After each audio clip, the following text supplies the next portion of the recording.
ఈరోజు మన కిచెన్లో సమ్మర్కి సెట్ అయ్యే చాలా చాలా సింపుల్ డ్రింక్ కానీ టేస్టీ, అదే మసాలా మజ్జిగ.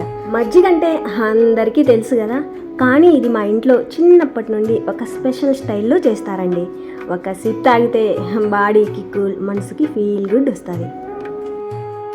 సరే, ముందుగా ఒక మిక్సింగ్ బౌల్ తీసుకుని అందులోకి మజ్జిగ ఎంత కావాలో దాన్ని బట్టి పెరుగు తీసుకోవాలి. ఇక్కడ నేను తీసుకునే పెరుగు 1/4 లీటర్ కంటే కొంచెం ఎక్కువ ఉండొచ్చు. పెరుగు ఎంత తీసుకున్నా కూడా దానికి తగ్గట్టు పలుచగా నీళ్ళు వేసుకుంటే సరిపోతుంది, కొలతలు ఏం అవసరం లేదు. మజ్జిగ అంటే పలుచగా ఉండాలి కాబట్టి పెరుగు ఎంత తీసుకున్నా ఆ పెరుగులో నీళ్లు వేస్తే పలుచగా ఉండేలా నీళ్లు వేసుకోవాలి. తగినన్ని నీళ్లు వేశాక ఈ విధంగా విస్కర్తో కానీ లేదా మజ్జిగ చిలికే కవ్వంతో కానీ ఉండలనేది ఏ మాత్రము లేకుండా బాగా చిలకాలి. ఎంత బాగా చిలికితే మజ్జిగ అంత రుచిగా ఉంటుంది.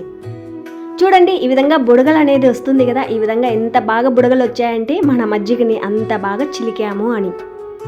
విస్కర్ని ఒకే దగ్గర ఉండి చిలకకుండా వీడియోలో చూపిస్తున్న విధంగా అన్ని వైపులా రౌండ్ షేప్లో తిప్పుకుంటూ చిలికామంటే ఉండలనేది ఏ మాత్రము లేకుండా పెరుగు మొత్తం బాగా చిలికేయచ్చు.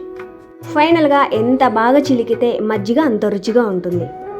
సరే, ఈ విధంగా బాగా చిలికిన తర్వాత ఇందులోకి మన మజ్జిగ ఎంత ఉందో దాన్ని బట్టి మసాలా రెడీ చేసుకోవాలి. శుభ్రంగా కడిగి పెట్టుకున్న ఒక 5-6 దాకా కరివేపాకు రెమ్మలు, అలాగే కొంచెం కొత్తిమీరలో కూడా మట్టి, చెత్త, చెదారం ఉంటుంది కాబట్టి శుభ్రంగా కడిగి వేసుకోవాలి.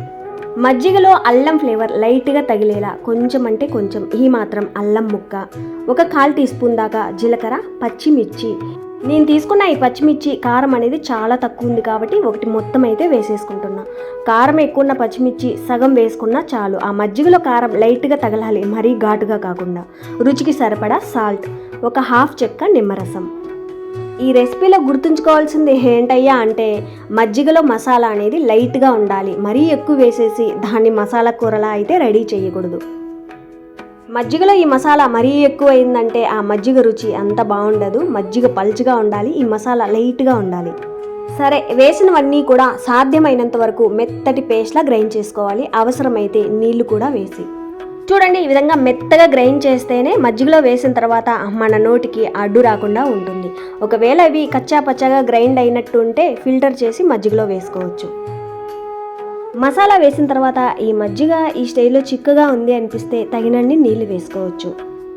వేసిన మసాలా మజ్జిగలో కలిసేలా ఈ విధంగా బాగా కలిపేసి సాల్ట్ ఏదైనా తక్కువ ఉంటే సరి చూసుకోవచ్చు. మండే ఎండలకి సమ్మర్ కనే కాకుండా డైట్ ఫాలో అయ్యే వాళ్ళు మార్నింగ్ హ్యాపీగా ఒక ఫుల్ గ్లాస్ తాగేయచ్చు.